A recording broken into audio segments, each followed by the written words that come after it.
పల్నాడు జిల్లాలో విషాద ఘటన నెలకొంది.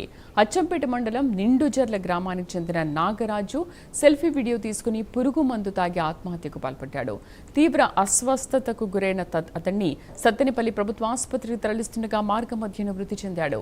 ప్రేమికుల వ్యవహారంలో జోక్యం చేసుకున్నారనే కారణంతో తమపై మరో వర్గం దాడికి పాల్పడిందని, ఆ ఘటనపై ఫిర్యాదు చేసినప్పటికీ చర్యలు తీసుకోవాల్సిన పోలీసులు తిరిగి తమపైనే కేసులు నమోదు చేశారని కుటుంబ సభ్యులు ఆరోపిస్తున్నారు. ఇంటి మీద ఏరే గాదె నేలయ్య, గాదె శివయ్య, గాదె నాగరాజు, గాదె గంగారావు, గాదె గోపయ్య, గాదె వెంకట్రావమ్మ, గాదె నవ్య, వీళ్ళందరూ ఆ అమ్మాయి ఆ రోజు మా కులపోడైన కృష్ణాని ప్రేమించి పెళ్లి చేసుకొని వాళ్ళు నర్సాపేట వెళ్ళిపోయారు. వెళ్ళిపోయాక ఈ పెద్ద మనుషులు అందరం వెళ్ళి వాళ్ళకి సర్ది చెప్పి అచ్చంపేట సిఐ గారి దగ్గర మాట్లాడి టోల్నాడు పంపించడం జరిగిన తర్వాత నుంచి వాళ్ళు ఇక మా వాళ్ళ మీద దాడులు చేయటం కానీ కొట్టడం కానీ ఈ విధంగా చేస్తున్నారు. ఇప్పుడు నా మీద ఇది 4వసారి. అరే సరే,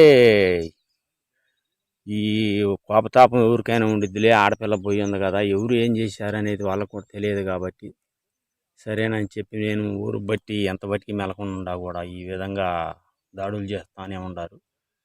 నిన్న ఈ నెలలోనే 13వ తారీఖు సాయంత్రం నా కాడికి వచ్చి సిమ్ము వంక మీద వచ్చి మా నాన్నని నన్ను తిడతంటే మా నాన్న వచ్చి ఎందుకంటే తిట్టుకోవటం, సిమ్మే కదా సరే పొద్దున ఎత్తానగా పోండి అన్నా కూడా మా నాన్న రోడ్డు మీద పడేసి ఇదంతా కొరికి రోడ్డు మీద ఈడిచి ఇదంతా దోక్కపోయినా కూడా కంప్లైంట్ ఇస్తే సిఐ గారు మళ్ళీ నా మీదనే కేసులు పెట్టి పైపెచ్చు మా పిల్లల మీద, మీ పిల్లల మీద కూడా కేసులు కడతా అనుకుంటున్నామని చెప్పి బెదిరించి కానిస్టేబుల్ సురేష్, సిఐ శ్రీనివాసరావు గారు ఈ రకంగా రేపు పొద్దున్న రండి కేసు కడతానని చెప్పి, సరే అట్టయినా సరే నా మీద ఏ కేసు కడతావు సార్ నువ్వు అని చెప్పి నేను అన్నా కూడా ఆధార్ కార్డులు తెచ్చుకోండి అంటే సరే నేను తెల్లారి ఆధార్ కార్డులు తీసుకొని వెళ్ళా.